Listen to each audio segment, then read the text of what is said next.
Buy Ronaldo, sweet Ronaldo, cold Ronaldo for sale. Is Ronaldo sweet? Oh, that's probably what Cristiano Ronaldo's agent should be doing right now, because he keeps trying to get him, in the face of other clubs, and they're saying no. We do not want Ronaldo. Yes, we accept that he is a class player and he's a fantastic scorer and would add value to the team, but we do not want to change our style of play just to suit him. Who knows? We might just get him this time around, or will he remain at Manchester United? If you ask me, who I go ask. I want you welcome to another episode of Strictly Sports. I've got Emelie in the building, and I've got Aka Chuku.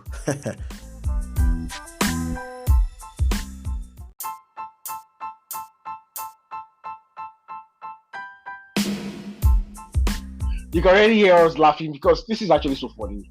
Ronaldo has said that Ronaldo is up for sale. He has put himself up for sale, at least based on rumors, and there's no smoke without fire. Although Ten Hag, coach of Manchester United, is saying, nah lie, we don't want to sell him. Ronaldo is very important to me. But now, at least when you're hearing things around, everybody should be coming out to say, okay, we are interested in him. Ronaldo is this. Tuchel has denied. Nah, we don't want to buy Ronaldo. Yes. What did they call him? The other guys at Bayern Munich are saying, you don't want to buy this guy as well. Everybody is turning him down. So they're saying buy Ronaldo, sweet Ronaldo. And they're saying, no, I don't want to go to But can I say something? Please say something. I think you guys are extremely disrespectful to one of the greatest players of all time. So for what's happened here, and I don't think you can fault him either. So Manchester United didn't qualify for the Champions League. Ronaldo is not a Europa League player. However you want to look at it, Cristiano Ronaldo is not a Europa League player. So while there's that emotion that he's a Manchester United player, fans love him, this is kind of his home, and he should stay, I would totally understand why he would try to seek out Champions League football. Yeah. Although in same vein, I would also understand why some clubs don't want to sign him. Bayern, the way you said it, Bayern even said this guy is a quality guy, but the project we're embarking on right now, he's not really what we are kind of looking for. That's why they said they are not getting him. Chelsea, I would understand the dynamics after everything that happened with Lukaku last season. I don't think Tuchel doesn't want to take that risk. So I understand. I think he'll end up staying at Manchester United. And the way everybody's talking about the team and how they are doing, we'll come to that later. But the cherry on the cake, the icing on the cake is Cristiano Ronaldo. Because that's what is going to make Manchester United a serious team. You have this kind of gameplay or whatever, and you have a striker like Chris. That's why Ten Hag, my fans are saying, Emelie has been saying, he should get out. We don't want him if he doesn't want to stay. But then look at what Ten Hag is saying. Ten Hag knows that you can't go into a season with Martial and Rashford and as your strikers. It's not possible. You need, if you want to be a serious team, you need him. No. John, make I cook. You go cook. No, I'm done. Go ahead. Okay, start. Gas day. I go burn this food. See, Ronaldo is a very useless legend. Take it from me. He's a very useless human being. My pain with all these guys is that they are quick to forget. They talk say Ronaldo don't big past Champions League. I get. But when in this sporting, was he not playing Europa? Let's just call it what it is. Look, I'm a realist. I understand. I'm not blind to the fact that Ronaldo is a goal scorer, but I also know that he's aging. He's going to be 38 soon. You get? there are very few clubs that are willing to take that gamble. It's not that they don't know the numbers he will bring in, but you're bringing in a 38-year-old, and you most likely have a younger striker on the bench. Are you willing to ruin the dynamics of your team for a year or two? This is the same thing that they were criticizing Ole about. Like, Man U signed Ronaldo because of legend and emotions and all that stuff, panic signing. We didn't plan. If he didn't leave Juve, there was no way we were going to try to bring him in. Do you get? So he comes in. What I'm thinking is, if there was a contract, like a clause in his contract that if Man U does not qualify for Europa, he would leave. He would seek challenge elsewhere. I will understand. And if that clause is there, Man U will not be saying they are not willing to let him go. Do you get? They are saying they are not willing to let him go. They still have plans for him.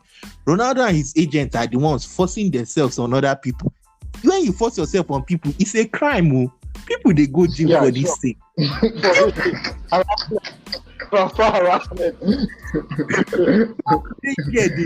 They disturb people peace. For what? Like, what is your problem? Look. You have a point, but I'm just saying, like, over the years, like what he has done over the years. Yes. Yeah. He has earned the right to try. If it doesn't work, sure, he'll come back and join you guys preseason and be your best player in this season. But he has the right to try. But are you looking at what the consequences of this action? Because the players are there, apart from the new signings that can't make the preseason, the other players are there gelling. I understand that some rules set down by Ten Hag is supposed to improve team chemistry even off the pitch. No phone in the cafeteria when they are eating, so they will have time to talk to themselves and all that stuff. But Ronaldo is somewhere in bush, gymming, posting pictures for no reason. For no reason. It's not that he's sick. I think United gave him the time off, to do whatever he wants to do, and then yeah. Oh, Sisha, if he comes back, I will appreciate him. That's one thing for me. I'm a very giving person. But for now, he's in port and I must cook him. I'm not happy with what he's doing. I'm not. It's quite interesting. But let's talk about Manchester United, how good they are. They are, at least they have been so good this preseason. And sometimes some people will say, just preseason. Now from what do they call that? Shana from play handshake is Sabina from, I don't know what that saying is, but that's exactly. Now from club dancing they start by exactly. Yeah. So now if we're looking at it and they're saying it's just preseason, they already get there's this form of confidence that comes from preseason. You're already understanding yourselves and you're like, we are winning. And so I was like, it's preseason. We're like, yeah, but the season has now started. Why don't we just continue in that particular winning spirit? Manchester United looks like they're beginning to look like a team to reckon with, at least. With what do they call him? Safred. Chipping Alisson, his fellow countryman. So it all depends. And look at what they did to Crystal Palace. The goal that was scored by who was the person that was assisted by Van de Beek? Rashford. That was a very well taken goal. A goal that had teamwork. What are your thoughts on Manchester? Let me start with Aka before I come to Emelie, who is a Manchester. No, I think Emelie. I've watched them. Emelie has watched 3 games. I watched them against Liverpool. And what was the second game? Okay, I think I watched the highlights of the second game. So I'm just going to. I just think generally you can see the difference. In the end, with the best managers in the world, the managers that are really good, that have quality, what you notice most about them immediately is their style of play. It's so easy to see. It's extreme. You can see it by how they play. I was shocked, the way they played against Liverpool. It's preseason, but nobody wants to lose. That's just the truth. Nobody wants to lose in preseason. You can see the way they play. They're playing out of the back. They're confident. They're stringing passes. Even De Gea, David De Gea, that is terrible with his feet. He was giving some kind of passes to his fullback. I'm really impressed, I must say.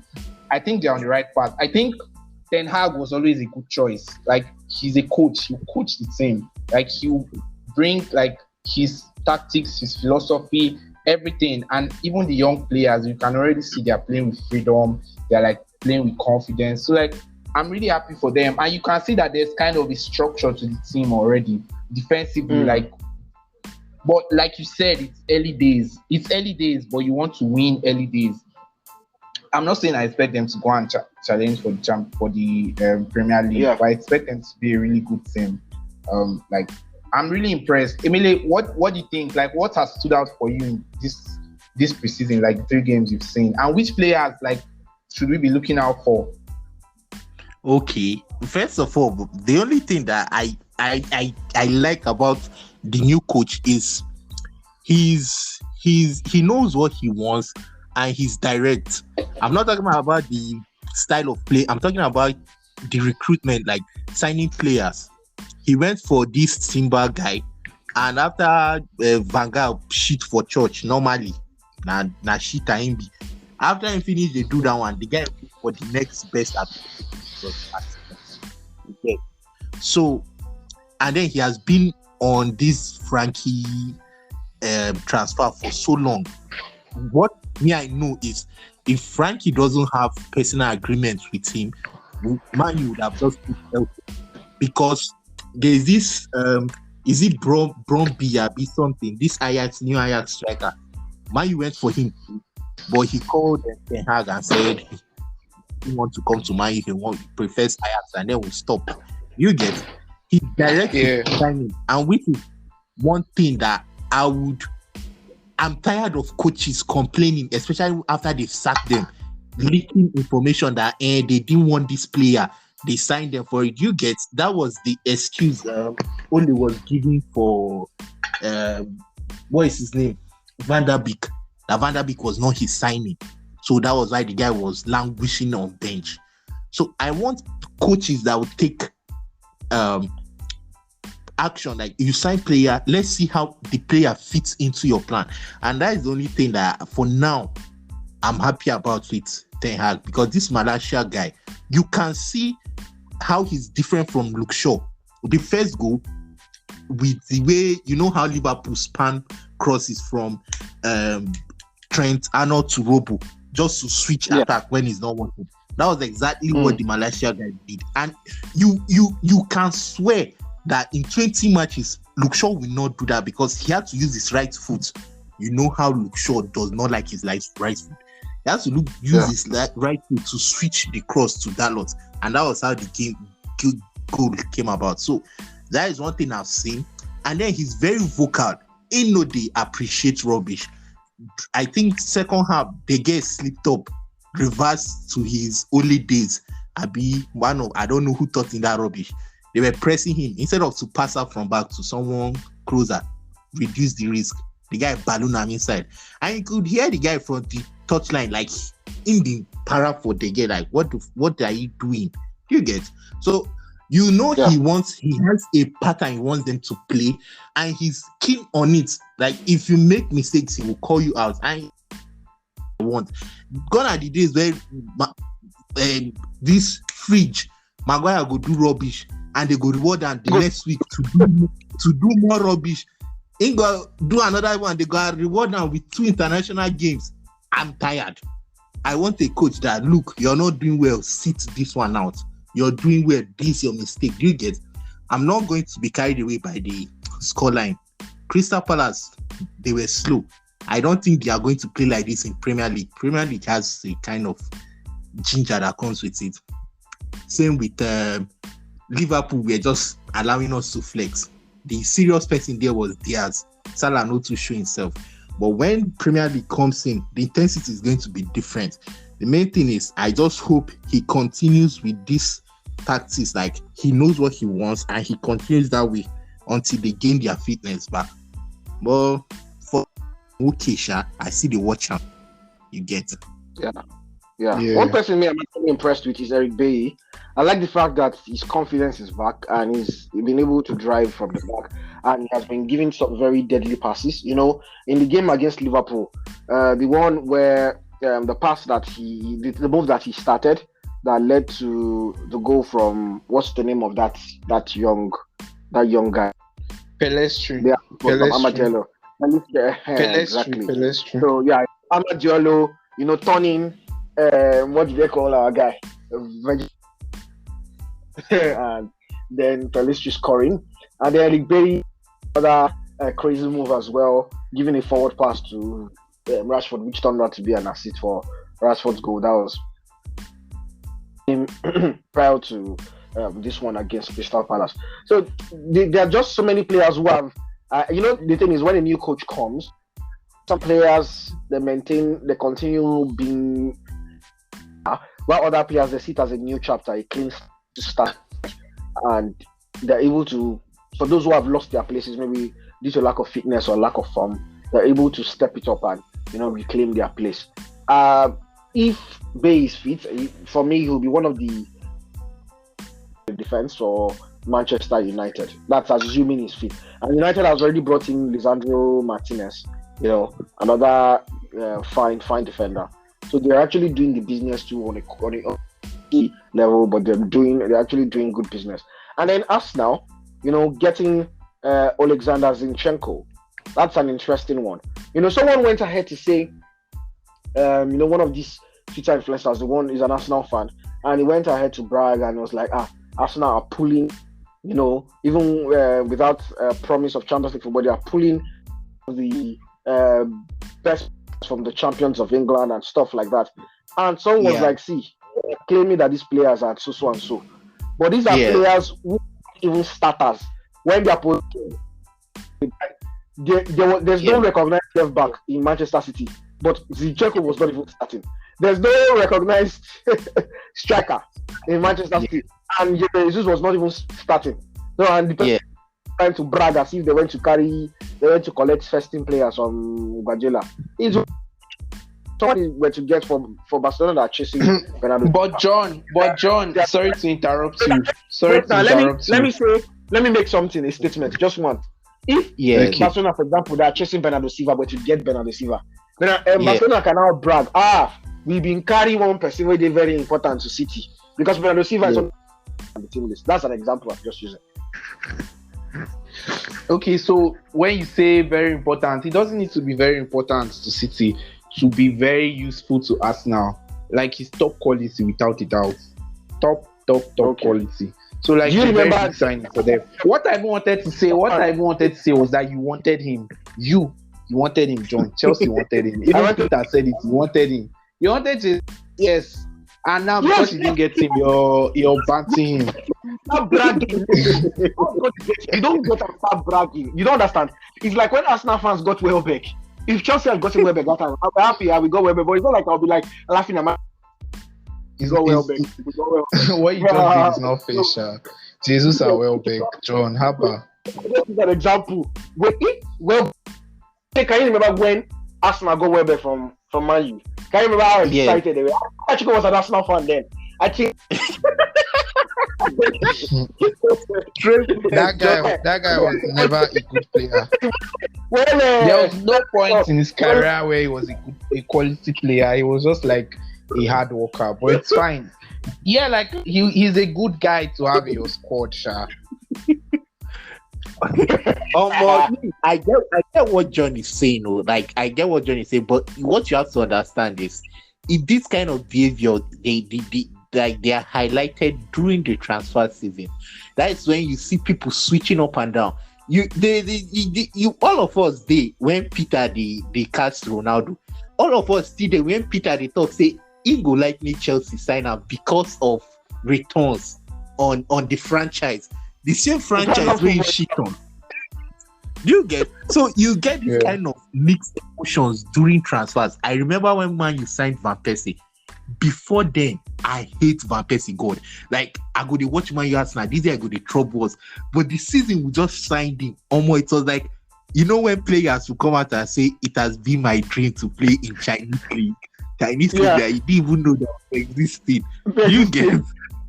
Yeah. So that is what happens. Your team can just sign one mediocre guy And all of a sudden, you are just filled with these emotions, and you're like, "Oh, well, this is the best thing that's ever happened." True.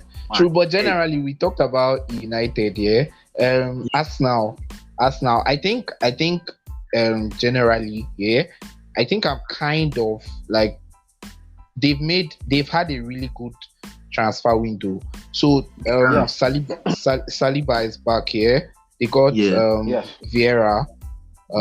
They got Jesus. They got Nketiah to sign a new contract. So John. Yeah, they got that Brazilian guy. I don't remember his name, but he's a young guy. He's like 18 or something. Okay. Yeah. So they got him. He's like a winger kind of player. So I think like they've strengthened. Zinchenko is about to be complete as at when we're recording this podcast. So they've strengthened their left back. That was a weakness. Yeah. They have strengthened their central defense. That was kind of a weakness. You had Gabriel and White who are like trustworthy, but after Gabriel and White, like holding. Pablo Mari. Yeah. So now you have Gabriel, you have Ben White, you have William Saliba, who I think like is an extremely quality player. So you have Xhaka, you have Partey, and then he's still there. This young guy now, what's his name? That black guy. Smith in midfield, central midfielder. No. What is he called? Lokonga. Sambi Lokonga. Yeah, Lokonga should have a better season. And then attacking midfield that they had just say Odegaard. Now they have Fabio Vieira, who is also very creative and has end product. And they've added like a very good striker that is perfect for Mikel Arteta's game. Like even if some people would say he presses like a demon, and that's exactly how Arsenal play. Press, young guys pressing you from the front like mad. Counter, all of them are fast. So like I think they've had a really good window, and I think they'll be like really, really dangerous. Like if I don't know, Sha, I don't want to over project, but they could, those teams fighting for third place, I guess, like they could be in and around there. I think it's a reach. Third place. Look, because I'm looking at Chelsea. I'm looking at Chelsea. Chelsea should be like nailed on third. Yeah, Chelsea should be like nailed on third. No matter. I was looking at Tottenham. Do you get? Because until Chelsea saw like the way Chelsea like things are not balanced yet. Their team is not sorted yet. Yeah. That's why I said I could. So I was looking at Tottenham because right now, this guy no Biam at all. Kai Havertz is no striker, so I don't blame him. But Timo Werner is like he does not even want to. Then but John was always saying his confidence would be back, but these like 2 seasons now. But Chelsea has bought Sterling. Yeah? Chelsea has bought Sterling. But Sterling is not a natural 9. No, he's not for 9. He can play in as a false 9 and all. He's not complete 9, but all the same. But that's that, yeah. We don't know. No, I get what you're saying. The thing is, for some reason, this guy Pep has found a working design, like a template on how to use non-strikers in false 9 position. Yes. But I don't know if that is what this guy can do. Tuchel wants to do. Yes, I think he was forced to do it last season because Lukaku was not being reasonable. But Kai Havertz is not a poor player. He's not someone that you can say. Yes. He did it in the Champions League run last the season they won the Champions League. He wasn't using an out-and-out striker, so he would put Mount, Werner, and Havertz, or Pulisic, Mount, and Werner like that. So there was no recognized top 9.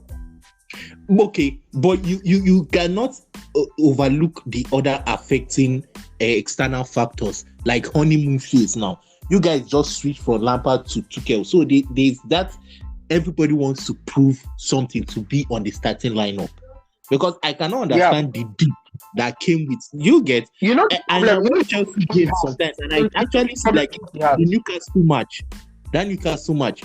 It had to be someone like of that quality to convert that goal.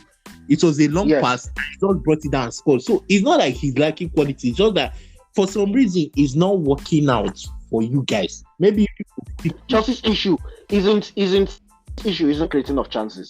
It's actually converting those chances. yes, because Pulisic killed you guys last season. Chelsea would miss at the very least 2-3 big chances. So when you go home, you're not Chelsea lost. You're sad that they actually had chances. You know when a team loses and you're like, we played poorly today. But you are at home and you're like, see that chance. See look at Chelsea Liverpool, both FA Cup final and Carabao Cup final. Yes. Less mistakes that would have been not own, and then the Pulisic own. It was sad. All you guys needed was, but now, okay, when we look at Sterling, I don't know. But normally, one thing that Sterling does is that he misses simple chances.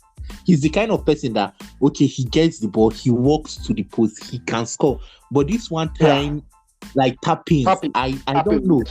It has not really been strong suits. Maybe he's Jazz and Timo Werner. It will work for Chelsea. If you guys had Giroud, if you guys had Giroud, your problem is solved. He can link up and he knows where to stay. Yeah, Chelsea had Giroud, and Giroud is now in AC Milan. So the thing is, when Giroud is there, because of his style of play, it's different.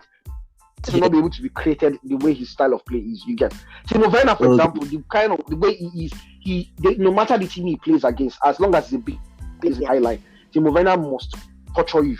Get him behind, yes. He must, but it's that goal scoring finishing that's the issue.